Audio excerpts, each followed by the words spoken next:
Alrighty, welcome back to the channel. Thank you so much for clicking on today's video. Today we are going to be talking about Gabriela Lascano. We've actually talked about her in the past.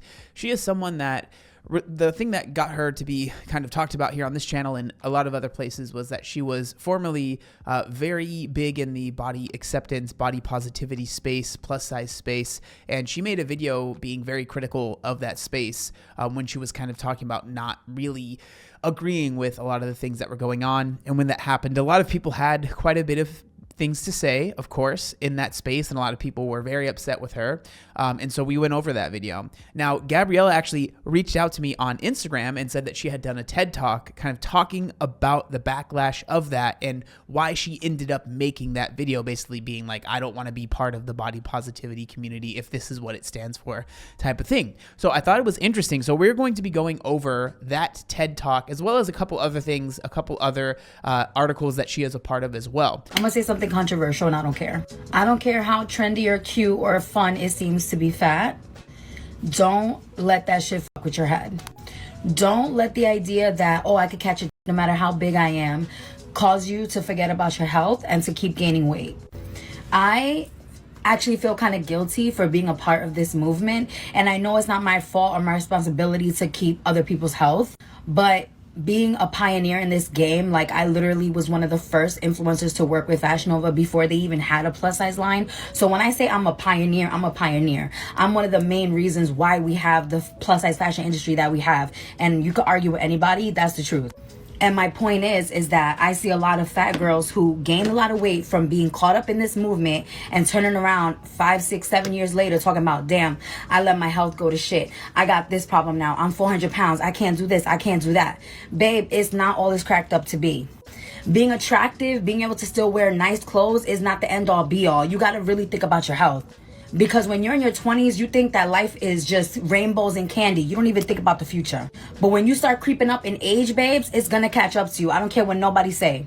I'm not saying that every fat person is unhealthy. Hello, I'm fat. I'm not claiming that you gotta hate fat people. That's literally the opposite of what I'm saying. But let's be fucking for real. Health is real. Organs failing is real. Diabetes, heart disease, all that shit is real, okay? It's not fat phobic to care about your health. And if nobody else wants to say it, let me fucking tell you the truth. Love yourself at any size. Wear the clothes you want to wear. But don't forget that your heart has to beat, babes. Don't forget that your blood sugar has to keep a balance, babe. No amount of Instagram pictures looking cute and being an influencer wearing a size whatever you are is going to stop your heart from not beating if you eating bacon every day. And this is coming from someone who's learning those lessons now, myself. So to the younger girls, the younger generation, take care of your health. It's not fat phobic to take care of your health. It's not a joke. And I'm saying this out of love, not out of self-hate. I see a lot of my fellow content creator, fellow plus size, fellow bloggers, whatever you want to call them, plus size models, now talking about wanting to get healthy, now talking about needing to da-da-da-da. Because 5, 6, 7 years ago, when they were 22, when they were 21, 25, it wasn't a problem. Now you're 28, 29, 30, 31, 32, whatever the case is, and you're like, damn, I can't get pregnant. I have this problem. I got that problem. The problems creep up, babe. And the reality is loving yourself also includes taking care of your body. If you want this body to last 100 years, you got to take care of it. So don't let nobody else convince you that taking care of your health is fat phobic. And if somebody's telling you that, it's because they're miserable and they want you to die and stay fat like them. I took a lot of heat when I started talking about my weight loss journey, and now everybody else suddenly want to talk about it. I wonder why. The first thing I want to talk about, so this is from blog.ted.com, and this is the event that it seems that she was a part of. So it goes on to say, Inflection, the talks of TED Salon presented in partnership with Novo Nordisk. Now, I'm just going to be honest, I thought this was interesting. If you don't know, Novo Nordisk are one of the people that produce, I think they produce Ozempic or Wegovy. They produce one of the GLP-1 medications. I forget off the top of my head, but they are obviously, they have a horse in the race. So I thought that was interesting. I think that's definitely something you should keep in the back of your mind when you're watching this. It's definitely something that I kept in the back of my mind because, this is an event that is definitely more critical towards the body positivity and fat acceptance and more accepting of wanting to lose weight. I'm not saying that means that this event is, all bad and there's no good to come out of it, but I think it's interesting and it's definitely something that you should keep in mind, something that I kept in mind, right? But with that being said, it goes on to say here, we've reached a pivot point in the global conversation about our bodies. In an evening of talks, 4 speakers delved into how science and innovation are reshaping our understanding of well-being, health, and what's possible as we age. The event, TED Salon Inflection, curated and hosted by Sally Cohn and presented in partnership with Novo Nordisk. When and where, this happened November 19th. The different speakers, but obviously Gabriella is right there. And it says, so Catherine Saunders, obesity physician, obesity isn't just a lack of willpower. I agree, says Dr. Catherine Saunders. It's a complex chronic disease. Unpacking the science of why it's so easy to gain weight and so hard to lose it, she explains the evolutionary adaptations that have contributed to 42% of adults in the U.S. qualifying as obese. She outlines the modern frontier of obesity treatment, including lifestyle interventions and new powerful medications. Now, again, I don't really disagree with this. You guys know where I stand. I don't think that it's impossible to lose weight. I do think that it's incredibly difficult. I think people that overly simplify and say that, gaining weight is just because you're lazy and you eat too much, like, that's a lot of times that's true, especially the eating too many calories. I don't know about the laziness thing, but definitely too many calories are consumed, but there's a lot of things that go into why too many calories are consumed. I think, it's nuanced. You guys know that, right? Maja Williams, I hope I'm saying that right, health equity champion and a powerful personal narrative and slam poem. Healthcare executive Maja Williams exposes the stark disparities in the current system. Recounting her experience dealing with a dangerous medical emergency, she delivers a passionate call to action. All of us to recognize healthcare as a fundamental right that must be delivered equitably. I agree with that. Adriana Galvan, neuroscientist, teenagers' brains are built for growth,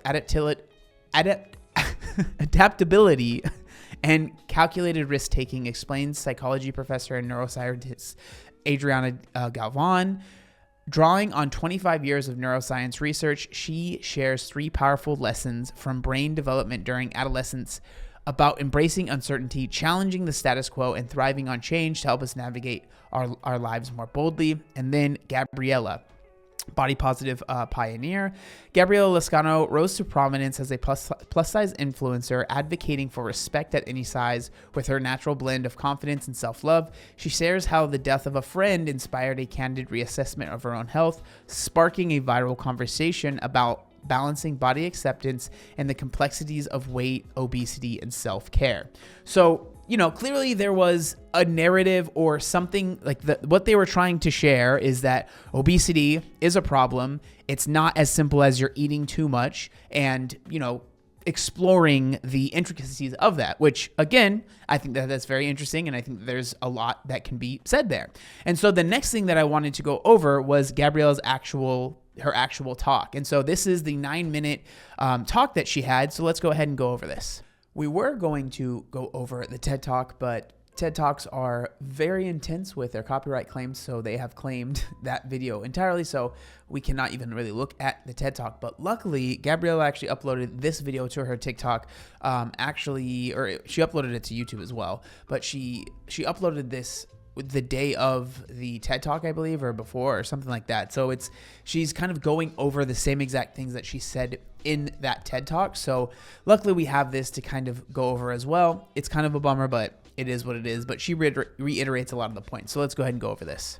I am in my hotel room the night before I give my first TED Talk. I can't believe it. This is something that has been a dream, a bucket list moment. I never thought me from the Bronx would be giving a TED Talk. And sometimes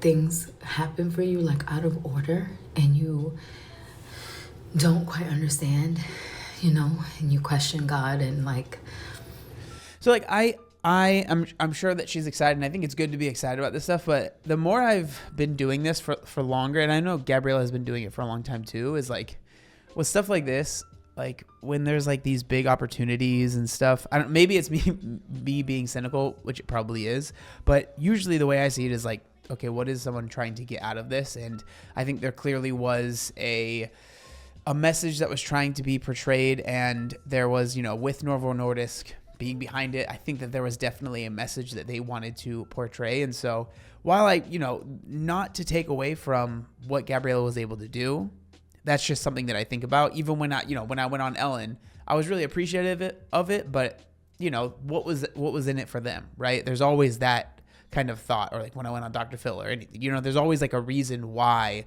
they want me or anyone else to be on their show, right? Why am I getting these opportunities if I don't have this or that? Or why is this not happening if I have this? Like, I don't know what I'm trying to say. It's just hitting me like I'm giving a TED Talk. Sometimes God takes something that was like so hurtful and so hard to deal with, and something that you thought would end you, and turns it. So what she's talking about right there, right, is obviously the controversy that happened because of that TikTok that she uploaded, the viral clip that we played earlier. So she deleted that. I'm not sure if I brought this up, but she deleted that video, right? So she got rid of that. So the backlash was very large and it was very intense. So it made her, I'm assuming she, had second thoughts. I'm not saying that she's not being genuine here.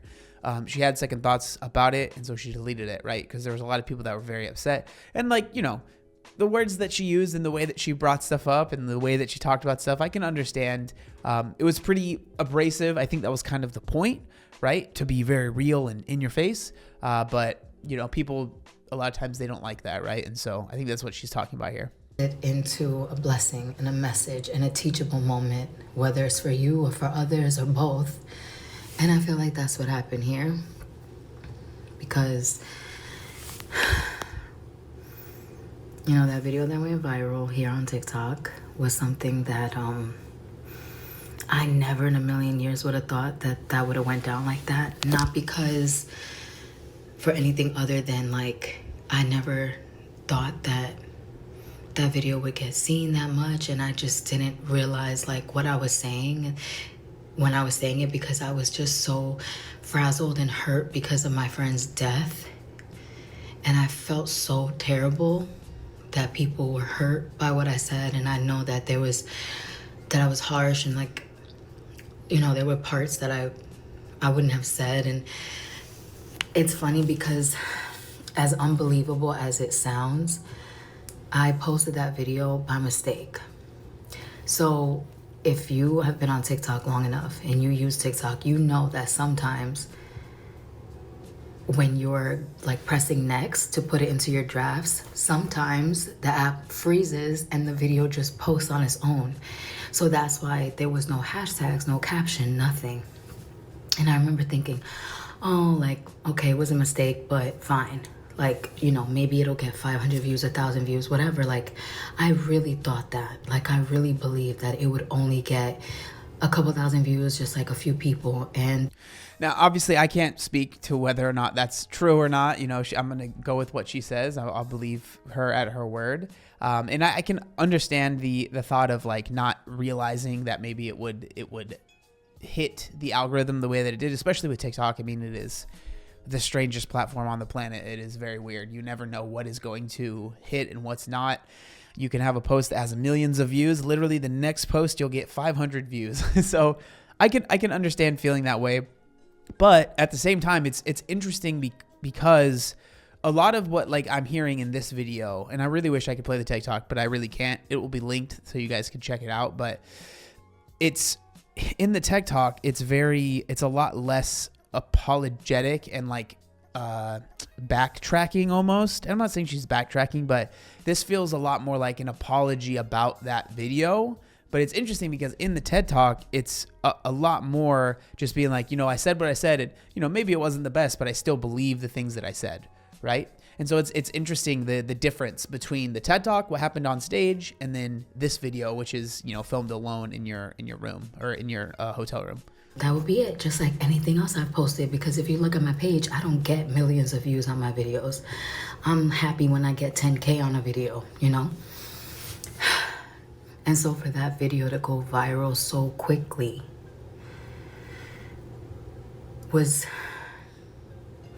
it felt like such a curse in the moment, but God turned it into a blessing. Not that I'm saying that, oh, like, I was right for what I said, so look at what I got out of it, ha ha ha, no. I regret how harsh I was, or the part about like, oh, eating bacon every day, like that was just me just colloquially just throwing something out there. But of course I regret saying that, and I regret hurting people, like, of course. But the thing that's sad, and this is my opinion, but if you didn't speak the way that you did, and I'm assuming you probably know this, right? I'm speaking like she's watching this video. Maybe she is. I think that right? If you didn't speak the way that you did in that video, and you were more, on the fence, you weren't as intense, the video wouldn't have went viral. It just wouldn't have. That's how social media is, right? When you are abrasive and when you are intense and you're over the top and you're boisterous and loud and angry and pissed off, right? Which is what you were in the video, that hits. People are interested when they see that. If you were more, middle of the road, kind of like how I do, not as many people care. It's just how it is, right? So I think if you were to act the way that you are right now, I don't think the video would have went viral, and it wouldn't have been such a transformative moment in your life.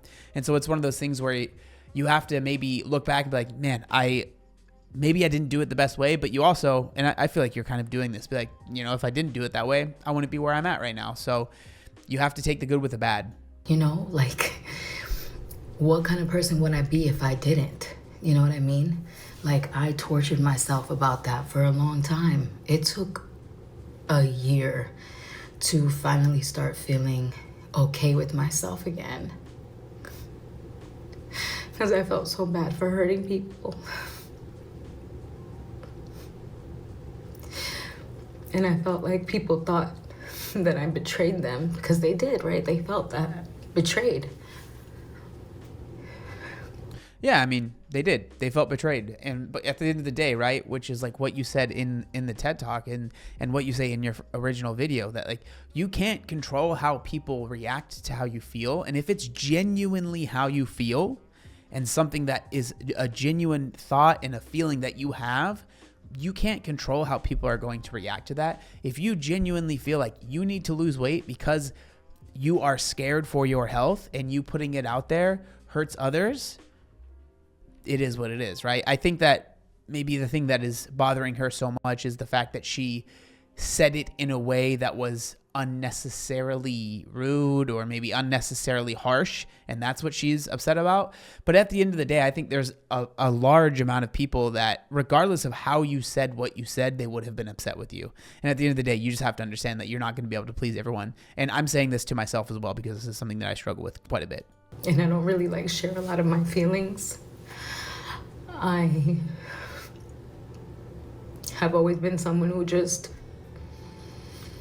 plays perfect because I don't trust the world. I have a lot of traumas. I don't trust the world, so I just keep it positive and I keep it private because I don't want people to know everything about me and all the bad parts, right? So my point is that I felt really bad, and it took a long time for me to feel normal again. And I just didn't want to talk about it, Like I just wasn't sure what to say or how to say it, and there were things in what I said that I do still agree with. And I still believe in taking care of your health and loving yourself at any size while still taking care of your health. I still believe in that. And I had to be okay with realizing that not everybody is going to agree with me, not everybody is going to like me, and that it's okay for me to stand in my truth and have a different opinion. And yeah, 100%. And if it changes things, it changes things. But at least I'm being myself. And I said, I'm not going to go back and forth with people on TikTok. I'm not going to argue with anybody. I'm not going to fight nobody. That's not my style. I don't have it in me to be a fighter. I never have. Like, even in school, in high school, when I got bullied, I went to the dean and I was like, this person is bullying me. Can you help me? Like, I wasn't the person who was like, I'm going to fight you. You know what I mean? Like, no, I'm just going to let the higher ups take care of it. I'm like, go to the HR type of person. And I guess I also felt like, you know what? This is how cancel culture is. Nobody's going to care what I have to say. Nobody's going to believe me. Just let them think whatever they want. So, yeah, I mean, there's definitely going to be a sect of people that think that way, that, like, regardless of what you say, the fact that you disagree with them, they're going to be upset. But I think that if it's something that you really wanted to do, I think, like, explaining yourself or trying to explain why you said the things that you said and why you felt the way that you did, you know, I think that that's a good thing to try and do. I can understand that it can feel daunting, especially when you are getting bombarded by, you know, not just people being upset with you, but then a bunch of people coming out of the woodworks that are now your supporters that maybe you don't, maybe you don't want them to be your supporters. Maybe you don't want the people that are coming to, you know, behind you to back you and agree with what you're saying. Maybe you're looking at them like, I don't want to be associated with you. I know that's a hard position to be in, and one that I find myself in sometimes. It's not it's not fun when you feel like your contemporaries are people that you're like, I don't know if we agree on a lot of stuff, and I feel like I'm being used as a useful. I don't want to say useful idiot, because I'm not trying to call you an idiot, but that's the term, right? I'm just a useful pawn sometimes, right? I know that you can feel that way, and so it can feel like even though you said what you believe, now the people that are backing you and are on, quote unquote, on your side, you're like, I don't really jive with them fully, and it can feel very isolating. The people that you were part of the in group, right, with like the fat acceptance, body positive space, and now they are shunning you. And then the people that are now embracing you, you're like, I don't really stand with everything that's being said here. You know, we might have a couple things that we agree on, but I'm not fully in, right? And it can feel very isolating. So I can understand the struggle here. And then when I finally got an opportunity to speak on it, it was through the New York Times. And I felt very excited about the opportunity to speak a little bit about this situation. And I was like, you know what? If anyone's going to get something from me, let it be something like the New York Times, a place where I can feel that it's reputable. Okay, so yes, I think that's a good, you know, I understand that line of thinking, but at the same time, like the only person you can trust 100% to put out how you feel is you, right? There's never, and not even me, right? You can't trust me to put it out. You can't trust the New York Times. You can't trust this person. You can't trust this publication. You can't trust TED Talks. You can't trust, like, all of those things. They have their own interests and things that they are trying to push and things that they are trying to share. And that is always going to come through at the end of the day, right? And so if you have something that you want to say and you have something that you really want to share, and you have a platform, just share it on the platform, right? At least get it out there. Maybe it's not going to reach that many people, but maybe when you do talk about it, you can point to, this is how I feel, this post, this video, this thing where I explain myself, right? Which is what you're doing here, which I think is a good idea, right? Explaining yourself on your own platform where there's no one that is going to edit it or take it out of context or do anything to make it not what it is completely. Reputable, I can't talk. In a place where I guess I felt like I could trust that my opinion or my thoughts were going to be presented in the right way, right? And I was wrong, because they went and twisted my words, and the entire article was not what I thought it was going to be. And then I get an email about doing a TED Talk and referencing this situation and giving my story and my opinions and my feelings. And I was like, this is it. This is the chance to really say how I felt and what I wanted to say the first time. This is the way to say things the way that I want to say them, with a thoughtful, thought out, meaningful nuanced take. Not something that was frazzled and not something that was off the top of my head in an emotional state because my friend had just passed away. I found out my friend passed away in December and I made that video in January. And I was so upset because my friend literally died. I mean, I understand being upset and like, you know, that being a catalyst, but at the end of the day, I think if you genuinely still believe the things that you said, maybe not how you said it, that's what I'm kind of getting out of this.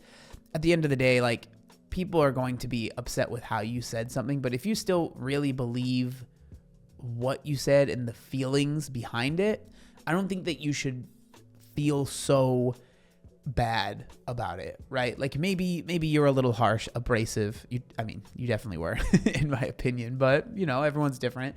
You know, you always say you're from the Bronx. It's a little bit different there. And so you just shared your truth, and you shouldn't beat yourself up too much about that, right? That's how I feel. But because people don't see me, they just see this image. There was no empathy to be given. And I'm not asking for anyone who hates me now to change how they feel. Everyone is entitled. I respect people who decide to walk away from something that doesn't serve them. I, more than anybody, understand boundaries, right? That's why I didn't go on a rampage to respond to every video, respond to any videos about me, talk about this any more than I wanted to. I don't, because I understand boundaries and I respect them. But I just hope that maybe someone out there will listen to the TED Talk and will watch this video and say, oh, okay, I get it. Whether or not you agree with me, but maybe just give me a chance to say things the right way, because I understand I said it the wrong way the first time. So I understand that desire, and I don't fault you for it, but at the end of the day, this is just how I feel. But first impressions are very important, and the people that were hurt by that video, the vast majority of them aren't going to even know this TED Talk exists. They're not even going to know it's a thing.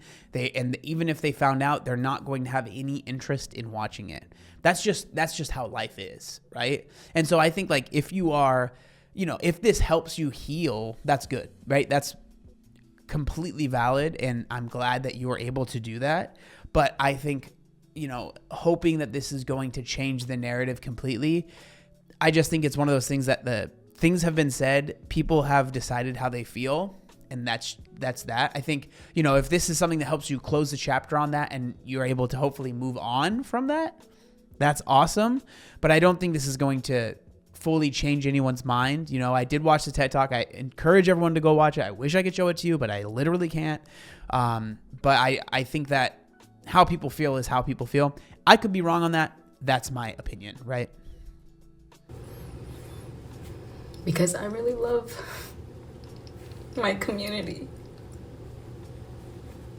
And I started this career to help people.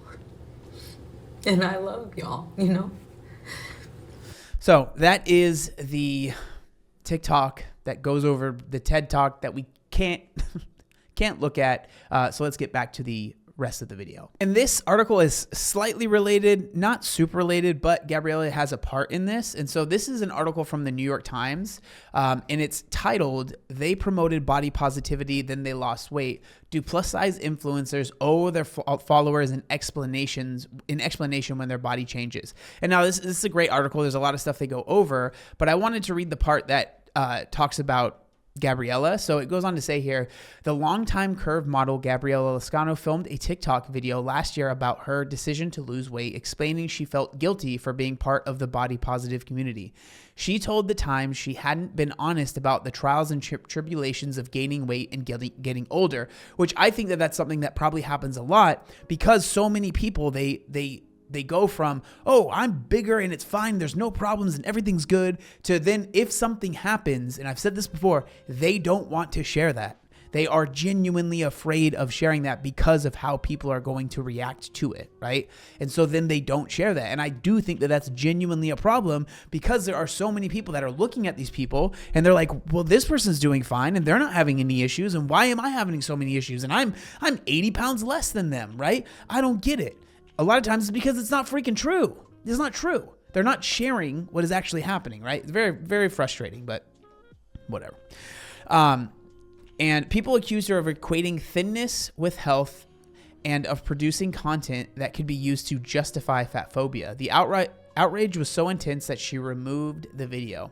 I think it's strange to be so hurt when someone chooses something for themselves, Ms. Lascano said about the criticism she's received. But influencers' personal choices affect the community they've cultivated, often leaving followers, especially vulnerable young people, feeling disillusioned and adrift. Those who appear to flip-flop can cause intense feelings of betrayal, said Sally A. Theron, a clinical psychologist and professor at Wesley College, Wellesley, who has researched parasocial relationships. That's very important. That's what I want to talk about. The one-sided ties people from the media figures and influencers, and disordered eating in adolescence. We're not going to read this whole thing. I think that's pretty much all that we're going to go over, but that's exactly what I wanted to talk about. It's this parasocial relationship that people will have with these influencers that they have decided are their, like, top person. This is the person that I stand behind. And it's like, you have to understand, especially when they're influencers, but just anyone in general, people are people, and they're going to make mistakes, and they're going to do something that you disagree with.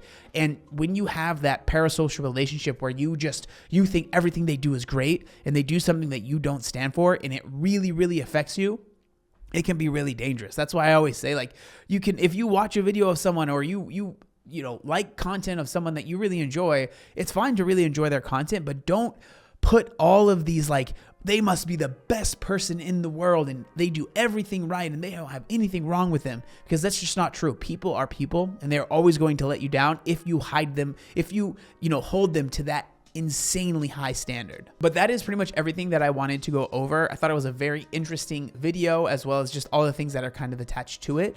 I think that this conversation is very interesting because it's something that I felt was going to be happening since I started talking about this whole topic as well. So I'm genuinely curious what y'all think down in the comments section down below. If you made it to the end of the video, I really appreciate it. A thumbs up really helps the channel out a lot. Thank you so much for making it to the end, and I'll see you next time.